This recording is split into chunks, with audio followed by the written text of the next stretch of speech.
Story number 1, parking garage. I finished my second double in 3 days just before 11. My feet ached in a way that made me think about those old nursing school warnings about compression socks and varicose veins. I was 34 and already felt 50 in my joints. The employee parking structure was nearly empty at this hour. Most of the day shift had cleared out by 8. Night shift parked on the lower levels, closer to the Skybridge entrance. I was up on 4, where I'd arrived that morning in what felt like a different lifetime. The drizzle had started sometime while I was inside. Not real rain, just that fine Portland mist that gets you wet without you noticing. The concrete smelled like it always does when it gets damp, that mineral scent mixed with oil stains and exhaust. I walked past a silver sedan parked 3 spaces from my Honda. A Camry maybe, or an Accord. I don't know cars well. It looked like half the vehicles in this city. I barely registered it. My keys were already in my hand. I do that automatically now. Ever since the hospital sent around that safety email 2 years ago about walking with your keys ready. I was rehearsing my evening in my head. Microwave something. Shower. Sleep. Maybe not even the shower. I reached the stairwell instead of waiting for the elevator. The elevator in this garage is slow, and I wanted to be home. The stairs echoed with each step, that hollow sound that parking garages make. I counted down. 4 to 3. The silver sedan was on 3. I stopped walking for a second. It was parked 3 spaces from where I stood, in almost the exact same position relative to the stairwell as the one on 4 had been. I must have miscounted the level. Or it was a different car. Silver sedans are everywhere. I see them in the hospital lot every single day. There are probably 5 or 6 in this structure right now. I kept walking toward the next stairwell, my sneakers squeaking slightly on the painted concrete. The sound bounced around in a way that made it hard to tell where it was coming from. I heard footsteps, but they might have been mine echoing off the pillars and low ceiling. Parking garages do that. They distort sound. I walked a little faster anyway. Down to 2, my level. My car was in the middle section, near the east wall. I could see it from the stairwell exit. The white Honda with the dent in the passenger door from when someone hit me in a Safeway parking lot and didn't leave a note. The silver sedan was on 2. It was parked closer this time, not 3 spaces away. Maybe 10 feet from my driver's side door, 1 row over. My heart kicked up in a way that made my chest feel tight. I stopped at the stairwell door and looked at it through the small window. Same car. Same model. It had to be the same car. But that didn't make sense. I came down the stairs. The car couldn't have beaten me down here unless the driver took the elevator. And I hadn't heard the elevator moving. And why would someone do that? Why would someone move their car down 2 levels in a parking garage at 11 at night? Maybe I was wrong. Maybe these were 3 different cars, and I was so tired I was seeing patterns that weren't there. I'd been awake since 5 in the morning. 18 hours. I'd mixed up medication dosages in my head twice today before catching myself. My brain was not reliable right now. I pushed through the stairwell door. The air felt colder on 2, or maybe I was just noticing it more. The mist was drifting in through the open sides of the structure, making halos around the overhead lights. I walked toward my car. My footsteps echoed. And then I heard it again, that second set of footsteps, slightly off, rhythm from mine. I stopped walking. The footsteps stopped. I started again, faster. The echo started again, but it wasn't quite an echo. It was delayed by just a fraction of a second, coming from somewhere behind the concrete pillars to my left. I was 15 feet from my car. I hit the unlock button on my key fob. The Honda's lights flashed. I walked faster, almost jogging now, my bag banging against my hip. 10 feet. The silver sedan's headlights turned on. They were bright, lurid, bright, and they lit me up like a stage. I was fully visible, frozen in the middle of the lane, my shadow stretching long and dark toward my car. I ran the last few steps and yanked my door open.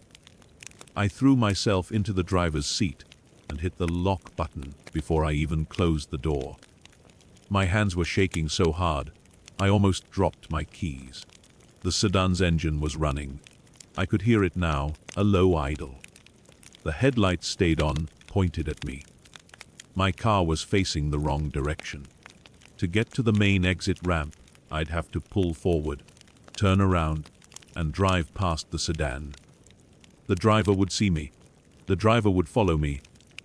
There was an emergency exit ramp on the far side of 2. It was one way, exit only, and it fed onto a side street instead of the main road. I'd never used it. I started my engine and put the car in reverse. I didn't look behind me carefully. I just pressed the gas and reversed fast, my tires squealing on the concrete. I cranked the wheel and swung around, pointing toward the far ramp. The sedan's headlights swung too, following me. I accelerated toward the emergency ramp. My phone was in my cup holder. I grabbed it and tried to unlock it with one hand while steering with the other. I almost dropped it. My hands wouldn't stop shaking. The sedan was behind me now. I could see it in my rearview mirror, headlights growing larger. I got my phone unlocked and called the hospital's main line. My voice didn't sound like mine when the operator answered. "This is Emma Pritchard, pediatric unit. I need security in the employee parking garage right now. Someone's following me. Level 2. I'm exiting through the emergency ramp." I came out onto the side street going too fast and had to brake hard to avoid running the stop sign. The sedan came out behind me 5 seconds later. I turned right and accelerated toward the main road where there were lights and traffic. The sedan turned left. I kept driving. I didn't go home. I went back around the block and pulled up to the hospital's main entrance where security has a desk. My whole body was shaking now, adrenaline catching up with me. 2 security guards came out. One of them was Mike, who I see sometimes on night shifts. I told them what happened. Mike radioed someone, and they went to check the garage while I waited in the lobby. Mike came back 20 minutes later. He had a tablet with him. "We pulled the footage," he said. "Silver Camry, license plate partially obscured. It entered the garage at 9:20. My shift ended at 11, I said. "I know." Mike's face was serious in a way I'd never seen before. It circled. Level 4, then 3, then 2. Back up to 4. Down to 3. It did that for over an hour. Every time you came down a level, it was already there. It repositioned 3 times. The driver knew which car was yours. I couldn't say anything. My throat felt closed. The vehicle exited at 11:17, right after you did. We got a partial plate. We're filing a report with Portland PD. I nodded. I didn't trust my voice. "Emma," Mike said quietly. "Don't come back to this garage alone. Not for a while. Park in the main lot by the emergency entrance. I don't care what your shift is. I'm staying with my sister now. I haven't been back to my apartment." The police called yesterday to say the partial plate didn't match any vehicle registered in Oregon. It might have been stolen, or the plates were fake. They don't know who was driving. They don't know if they were waiting specifically for me, or if I was random. They don't know if they'll come back. I don't either. Story number 2, appointment book. I've been selling real estate for 16 years, and I thought I knew how to read people. I screen every client over the phone, check references, verify pre-approval letters. I don't show properties to strangers. That's what I kept telling myself when I agreed to meet Mr. Chen at the foreclosed farmhouse on Route 42. He'd called on a Tuesday, said he was relocating from Richmond for work, needed something rural with acreage. His voice was calm, professional. He had a pre-approval letter from a legitimate lender. Everything checked out. We scheduled for 3 o'clock on Thursday, and I sent him the address. The farmhouse had been empty for 8 months. The bank wanted it gone. It sat at the end of a winding gravel road, surrounded by bare fields and a line of pine trees that looked black against the overcast sky. I got there 10 minutes early, like always, and walked the perimeter. No signs of squatters. Doors locked. Windows intact. Mr. Chen pulled up right at 3 in a silver rental sedan. He was maybe 45, average height, wearing a dark jacket and khakis. Glasses. He smiled when he got out, shook my hand. His grip was firm but not aggressive. Nothing about him seemed wrong. I unlocked the front door, and we stepped into the smell of mildew and dust. The floors were warped. The wallpaper was peeling in long strips. I started my usual walk-through speech, pointing out the bones of the place, the potential. He nodded along, asked reasonable questions about the well, the septic system, the age of the roof. We were in the living room when he said it. This would be a good place to think. Quiet. I bet you appreciate that too, right? Especially after your Tuesday morning rush. I glanced at him. Tuesday morning. Yeah, you know, the gas station stop. That coffee before the day starts. He smiled. I'm the same way. Routine keeps you sane. I felt a small flutter in my chest, but I pushed it down. I must have mentioned it during our phone call. People talk about their routines all the time. I do it without thinking. I smiled back and said something about needing caffeine to function. We moved into the hallway. It was narrow, barely wide enough for 2 people. The mildew smell was stronger here, but then I caught something else. Cologne. Not mine. Something sharp and unfamiliar. Mr. Chen was standing close, closer than he needed to be, and I had to turn sideways to get past him. He didn't move. The bedrooms are down here, I said, gesturing. He followed, but slowly. I could feel him behind me. The hallway felt longer than it should have. In the main bedroom, he walked to the window and looked out at the empty fields. Good sight lines, he said. You'd see anyone coming from a long way off. I nodded. My phone was in my pocket. I thought about checking it, but that would seem rude. Your daughter, he said, still looking out the window. She still practices Thursdays at Riverside Field. My stomach dropped. I'd never mentioned my daughter. Not on the phone. Not ever. I don't talk about my family with clients. It's a rule I've had since she was born. I don't think we've discussed my family, I said. My voice sounded steady, but my heart was pounding. He turned and smiled. Oh, I thought you did. My mistake. But it wasn't a mistake. I could see it in his eyes. He knew. I moved toward the door. Let's check out the kitchen. He followed me back down the hallway. I was walking faster now, trying to keep space between us. The cologne smell was everywhere. When we reached the front of the house, I heard it a click. I stopped. The front door was closed. I hadn't closed it. I always leave it open during showings. Always. Mr. Chen walked past me, and I saw him slip something into his jacket pocket. Something small and metal. The key. So, he said, turning to face me. His voice was still calm. Does your wife work late on Thursdays, or is that Fridays? I didn't answer. I couldn't. My throat was tight. I'm just curious, he continued, trying to get a sense of the area. You know, family schedules, school zones, that kind of thing. He was between me and the door.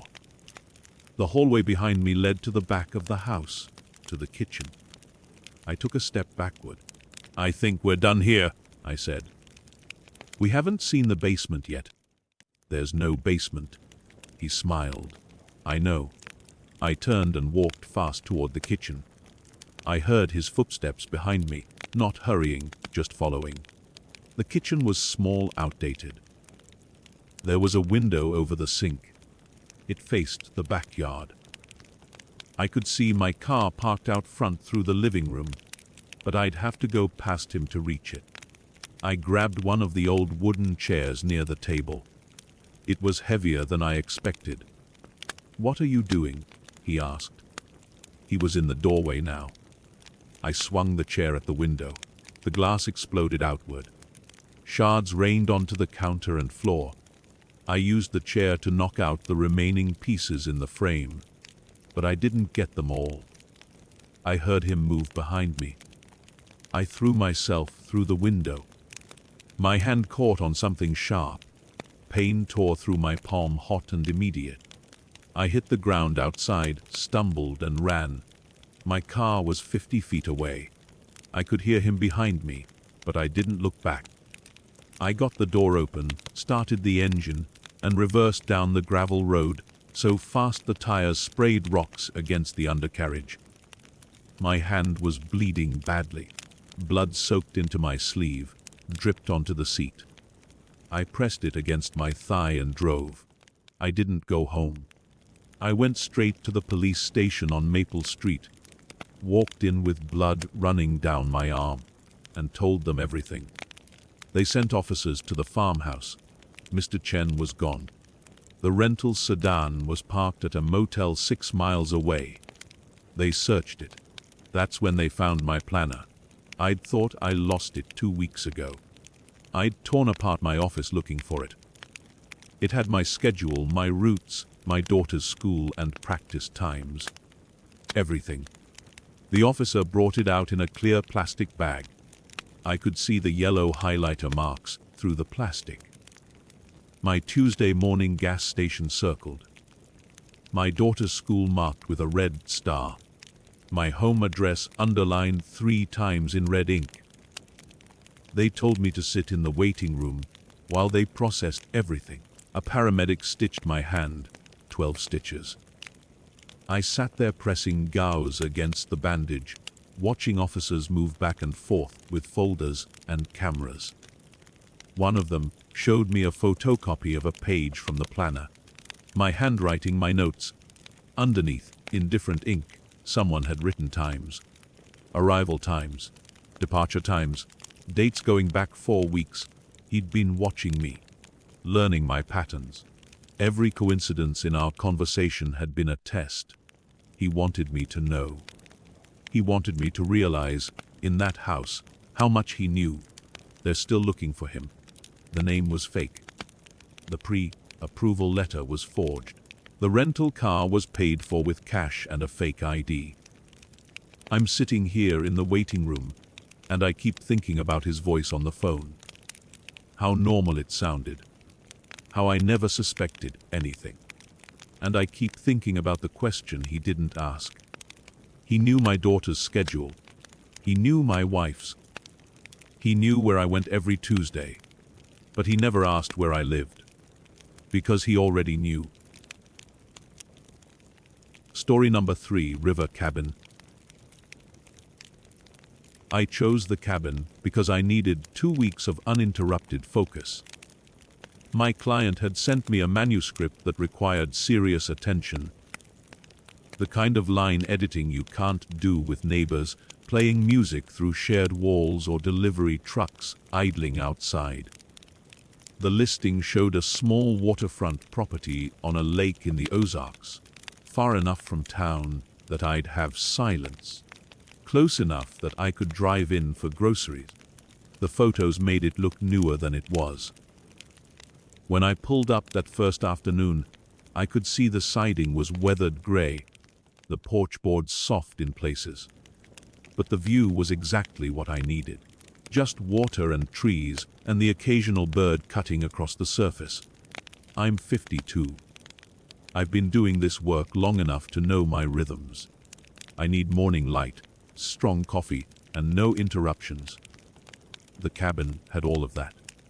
The owner had left a welcome basket on the counter, some local honey, and a handwritten note about the Wi-Fi password.